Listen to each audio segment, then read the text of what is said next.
Well, hello there, fellow geeks and geekettes, and welcome to yet another video. Now, I have been talking in my videos about mainly the American comic books of a huge range and variety, be it superhero comics, anti-hero comics, independent comic books, non-superhero comics from Marvel, DC, or the big two, or independent publishers. But it needs to be said that comic books aren't only a matter of the United States of America.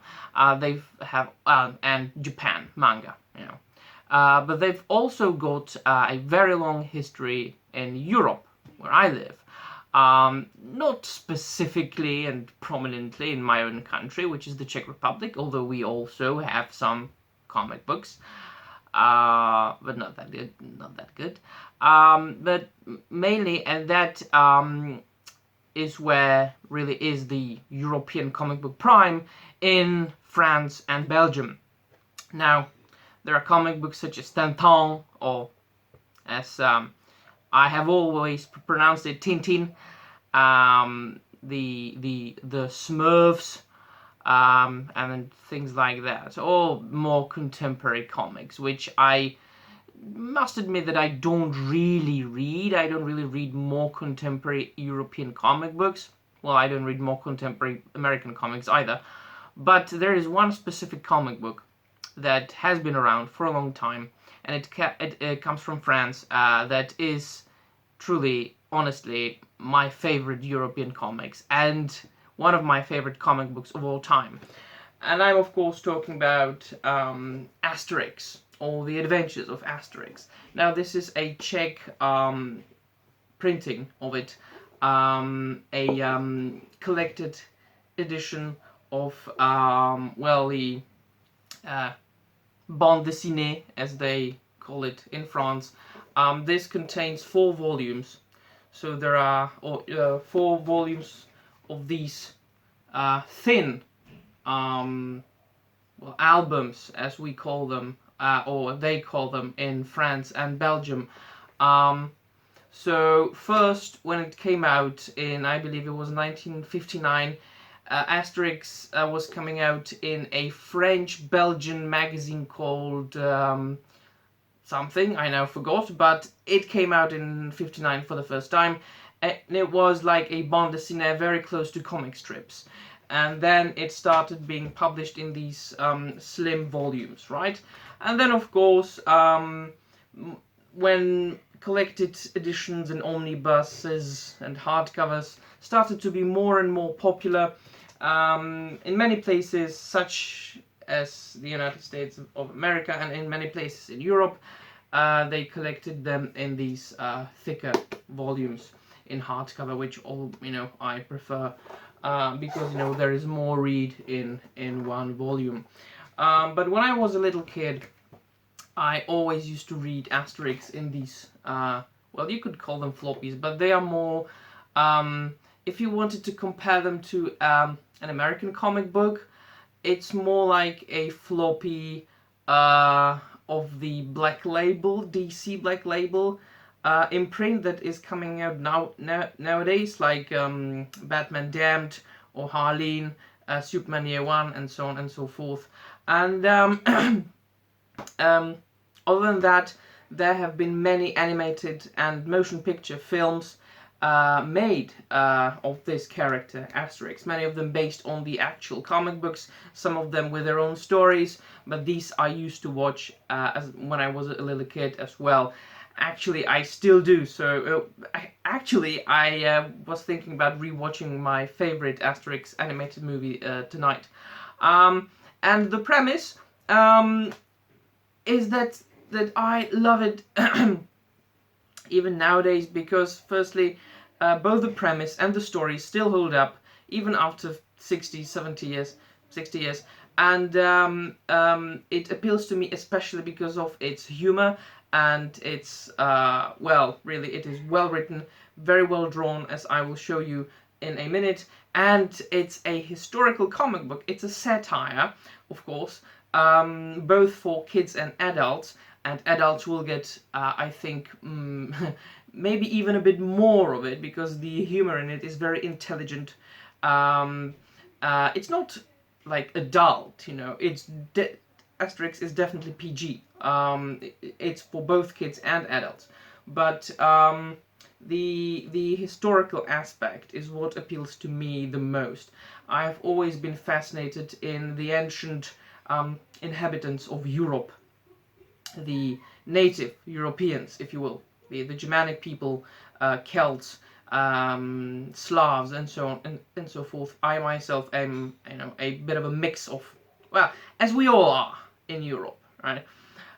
Most inhabitants, or you know, well, most descendants of the original inhabitants of Europe are a sort of mixture of the Germanic tribes and Celtic tribes and Slav tribes, and you know, yeah, all the people that were mingling in Europe at the time, which was a long time ago, like 2,000 years ago.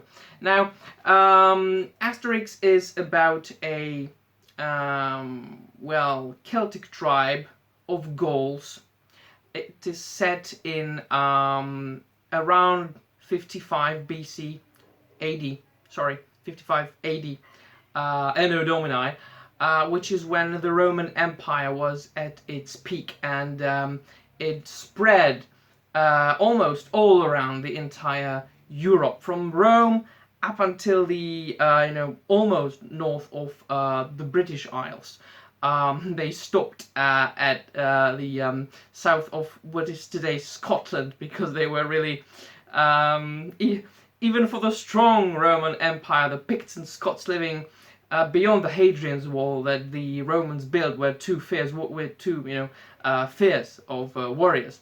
Now, the Celtic tribe to which Asterix belongs is, well, they are Gauls, and they live in, I think it is, what is today's northwestern France.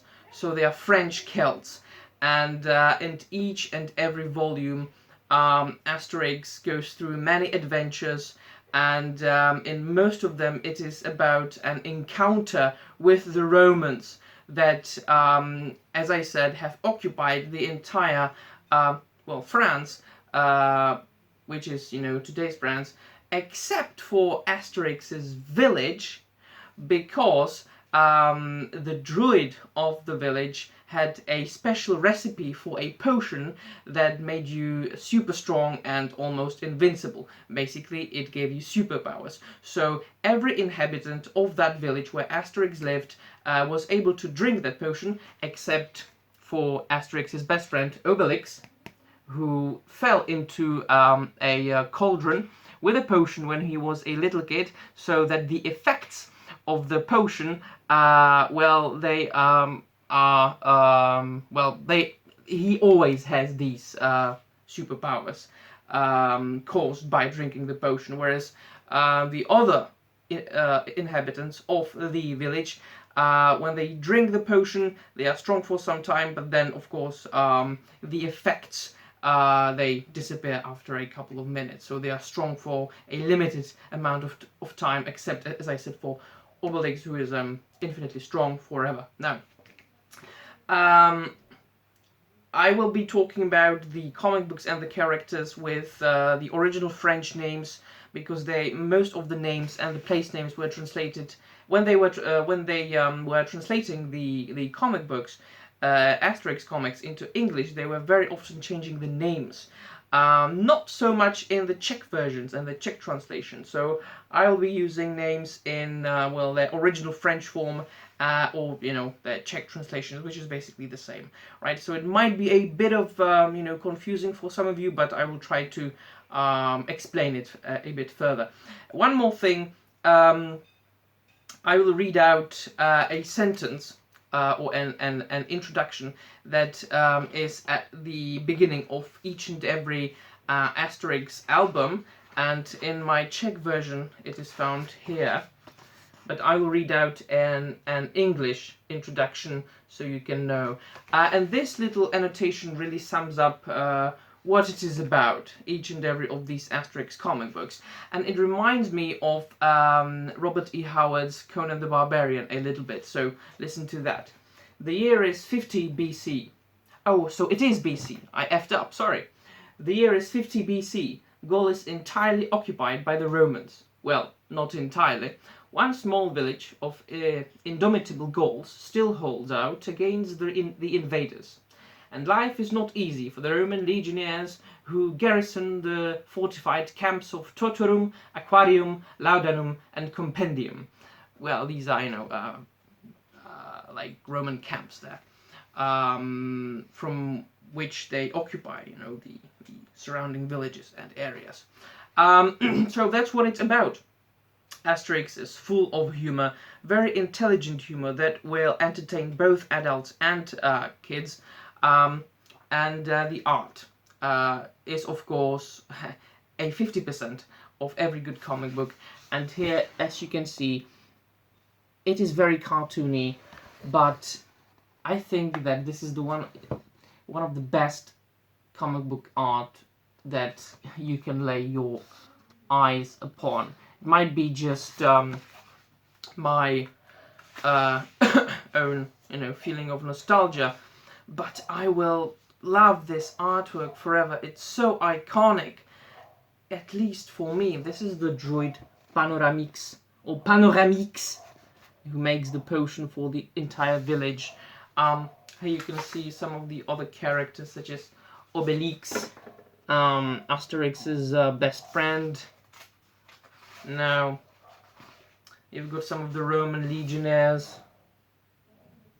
right? I wanted to see some nice picture of Asterix, which I don't really have to try, just right here at the first page.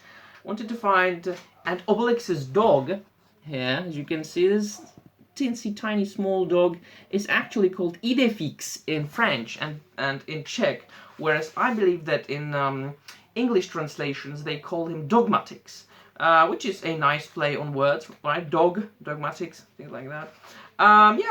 But each and every story is original. They either travel abroad to other European countries and meet other native European tribes that were living in Europe at the time, like the Germanic peoples, the Britons, which at the time were also Celts, or Romans. He has Julius Caesar and Rome, right? Or they embark on adventures, just on surrounding areas of their village. And that's about it, each and every character is original and specific in its own way, and it's just very nicely and in a cartoony way, entertaining cartoony way, it depicts the life of, the Celts at the time, with a huge amount of exaggeration. Of course, it is a bande dessinée for kids and adults, so I wouldn't recommend this as a history book, right? But definitely it is one of the best comic books I have ever read in my life, and for both nostalgic and quite objective reasons, Asterix will forever remain in my heart as my at least top 20 comics that I have ever read in my life. And I'm only glad that they have, more than 10 years ago already, I think, maybe less, that they have decided in my country to collect them in these nice hardcovers. So that's it. That's Asterix for you, my friends, from all over the world, not just Europe, not just the United States of America, but everywhere else. So what do you think, my friends? Have you read Asterix? Do you like it or not? And what other European comic books have you read or like? And can you recommend some to me? I might respond that I have read them, or that I didn't, or haven't. We'll see. Let me know in the comments down below.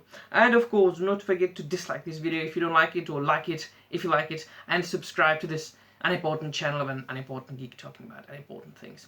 Well, that will be really all, my friends. See you soon, and bye.